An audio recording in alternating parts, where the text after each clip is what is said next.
Marcus Manser here with Otter Outdoors, and today we're going to show you how to properly install your Hyfax on your XT Pro crossover shelter or your XT crossover shelter. There's a few things that you're going to need in order to complete this project. First off, a drill,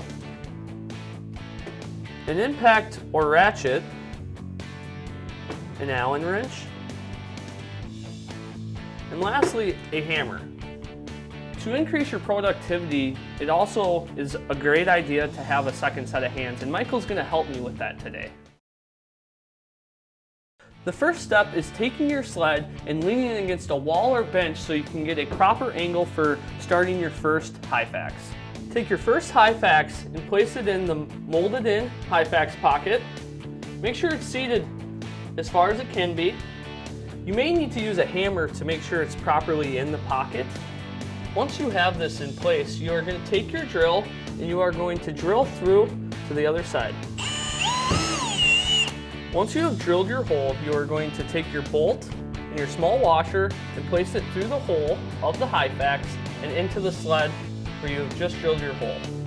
You will take your Allen wrench and begin hand tightening this.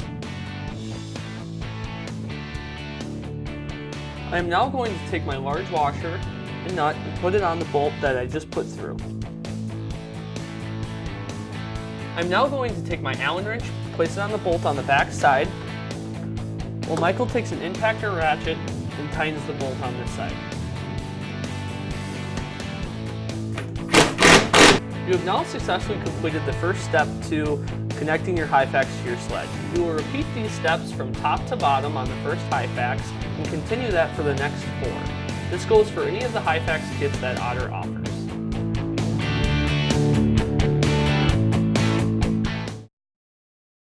Some of the tools needed to properly assemble your fish house are going to include the following: a 5/16 wrench, a 1/2 inch wrench,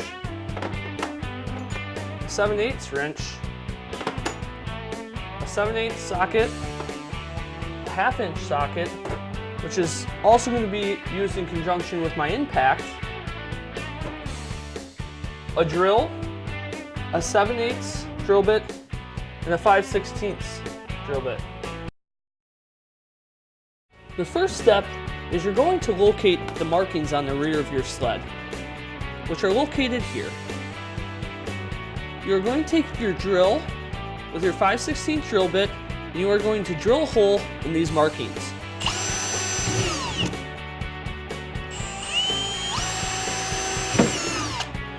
You will now go to the front of the sled.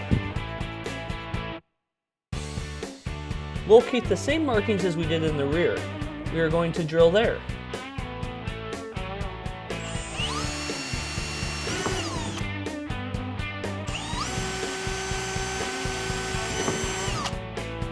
For this next step, you're going to need your rail cap and your crosslink system. You're going to take your cap, place it over the very end, ensuring that it's seated at the very end. You notice here there is a gap that is completely normal. You're going to take your self-tapping screw with a drill and a Phillips and drill this into the bar.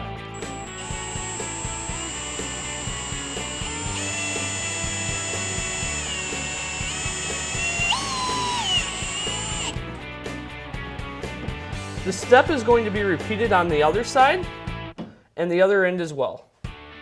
We are now going to take our Pro Crosslink system rail, and you will notice that there's a 3-groove side and a 2-groove side.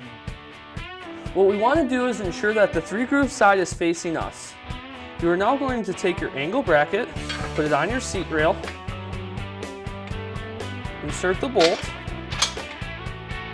and put the nut on the back side and tighten down. You're going to repeat this with the same bracket on the opposite end, ensuring that this angle bracket is on the front of your sled. We're now going to switch it and put the bracket on the opposite end. Now with the brackets installed, take with the 3-groove facing yourself, as well as the angled bracket to your left, place that angle bracket in the front of the sled with the 90 degree in the rear. We are now going to take our 7/16 hardware and secure this rail to our sled. It is important to note, while securing your bar to your sled, to have your bolt going from the inside to the out, then placing your washer and your nut on.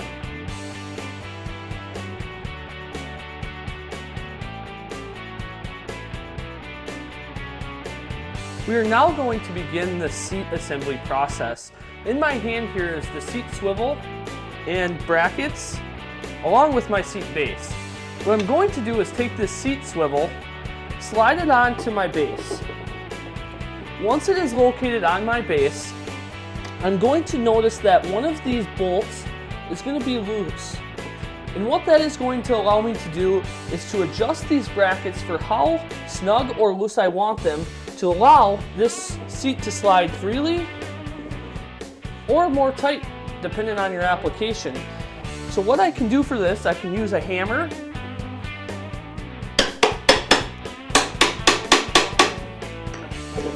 and tighten that up or loosen it up depending on how I want to use that.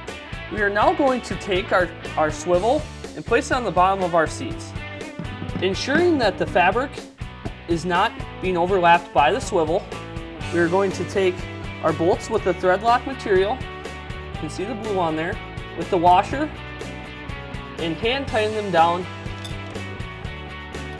until all four are in place, and then you will take a screwdriver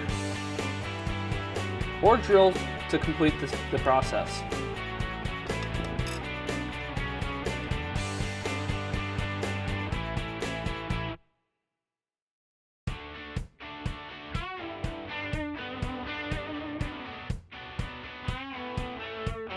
We are now going to place the seat and seat base onto the rail system. Your seating system is now complete. We are about to begin the building process of the frame for your shelter. This process will work for both an XT or XT Pro crossover model fish house. It is important to note that regardless of the shelter, the steps will be the same. For this depiction, we have removed the seats, and it is going to be easier to remove the seats before beginning this process. We are going to tip up the sled. You are going to locate the pre-markings under the lip of your sled. You're going to take your drill and drill these markings.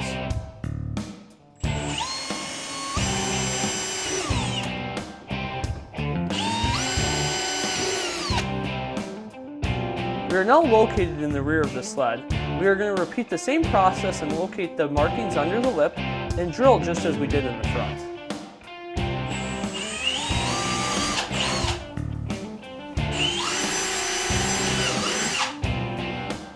We are now going to take our frame bracket B on the rear of the sled and install it to the sled. Simply just placing it right through the holes that we just drilled. Securing it with a washer on the bottom and a nut, and just hand tightening for now.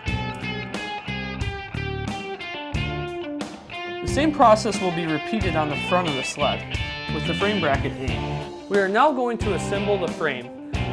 As you can see here, all of them are labeled to where they properly go on the fish house. Once you've determined where these should be located, we're just going to simply click them together. That easy lock, no more screws or anything like that. You just simply click it together, just like that. It's not coming apart. And we'll go to the opposite side. We're going to do the exact same thing. Just simply click it in there, just like so. Now that that is completed, we're going to take our black clips right here and put them on the end of the frame pieces.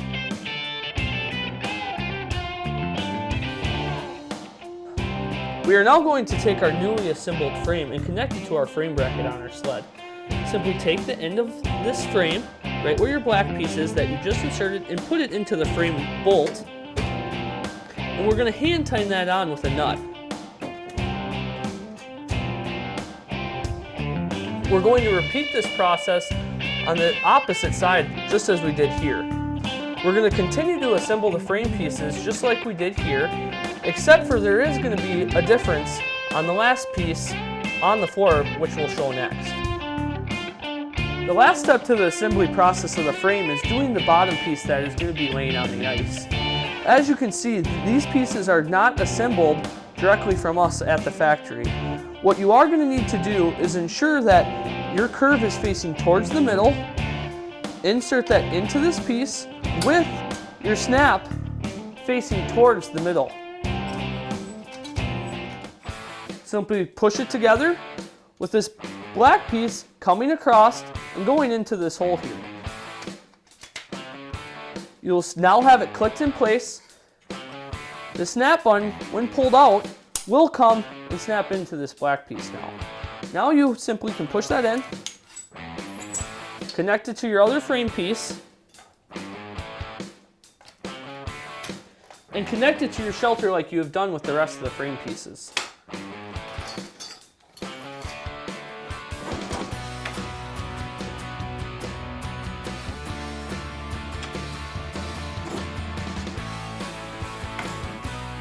Now with the frame connected to the frame bracket, we're going to go and tighten these nuts on the bolts of the frame bracket to ensure that they're snug but not over tight. We recommend that you tighten them enough where that bolt is just about coming through the nut.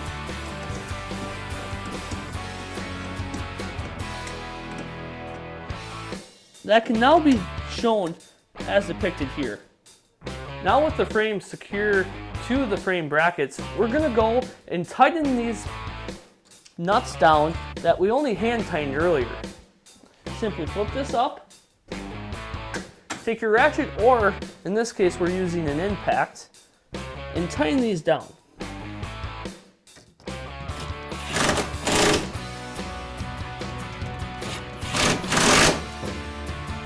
We're going to repeat this on the opposite side.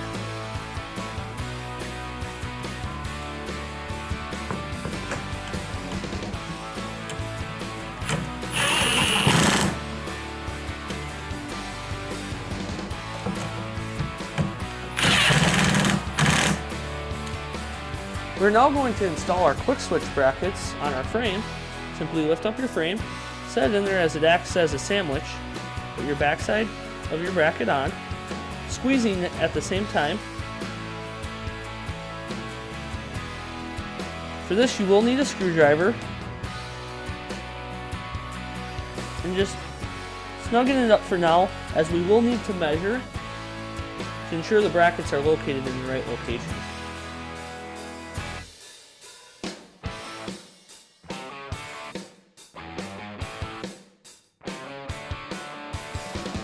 We're now going to measure from the end of the black to the middle of this piece right here to ensure that we have the correct distance on our bracket. I like to go to about 4.5 inches because we recommend from 4 to 5 inches, and 4.5 is right in the middle. Once I have the correct spot, I'm going to tighten that down.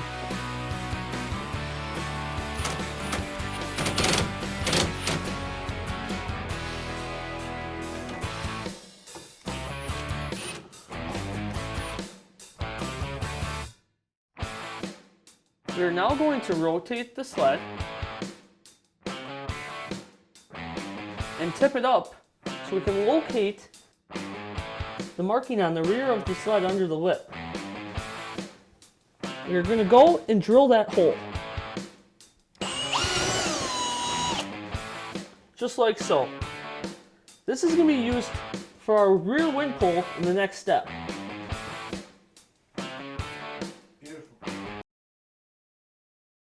We are now going to begin the process of putting the canvas onto the frame. But first we need to insert the wind poles to be able to do this. So what we're going to do is Michael's going to help me because this is easier with 2 individuals. So we're going to do this quickly and try to show you guys the most efficient way. So we're going to start by expanding this pole. We're going to set that down, just like so. We're going to repeat that with all of these poles. Set it down. This third one will rest on this top here.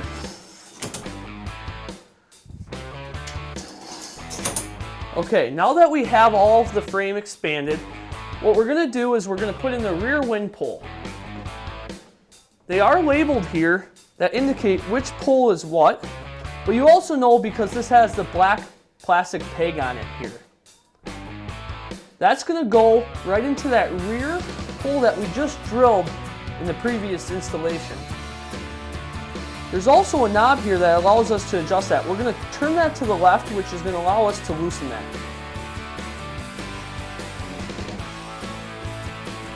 We're going to insert that into the hole, expand it here, and clip it in, slightly tightening the plastic knob. We're now going to take the top back and connect it to the middle, and then the rear. We're now going to go to the piece with the pivot.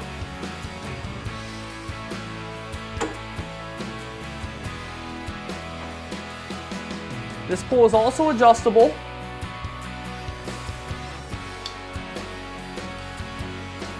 Which we will mess with the adjustment in the canvas fitting.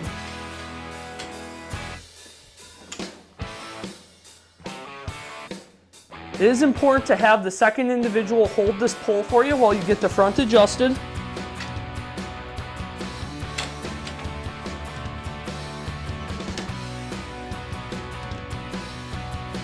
You now have the wind poles in place and can begin the canvas installation process. We're now going to lay out the canvas.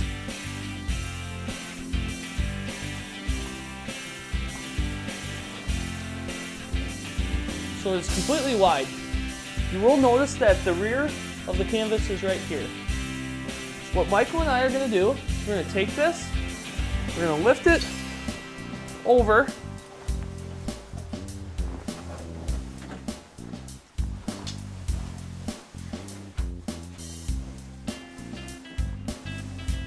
once you get towards the rear, you will need to do some adjusting as you come.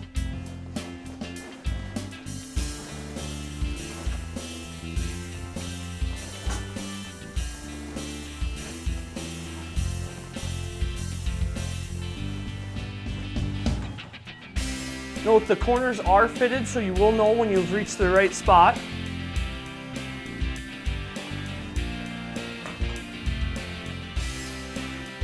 Now that the canvas is over the frame, we are going to need to Velcro the canvas to the frame. So what we're going to do for that is we're going to actually go inside here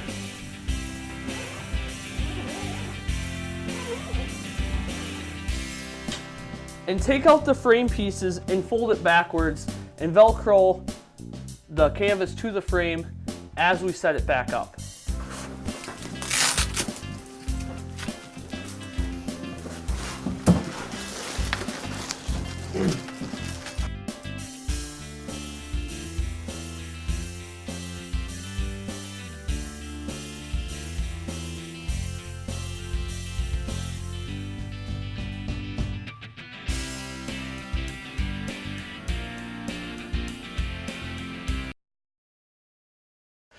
We're now going to begin putting on the trim lock. So what this is going to allow us to do is to secure this canvas to the sled. So we're going to start on the back side here with the longest piece. We're going to push that on to the sled, just like so. I now have this piece on there. I'm not going to put my screws in yet because I'm going to do all four sides and the last two pieces here to ensure that the canvas is fitting properly, and if I need to make any adjustments before screwing the canvas to the sled and not putting holes into my canvas. So now I'm going to go around and do that.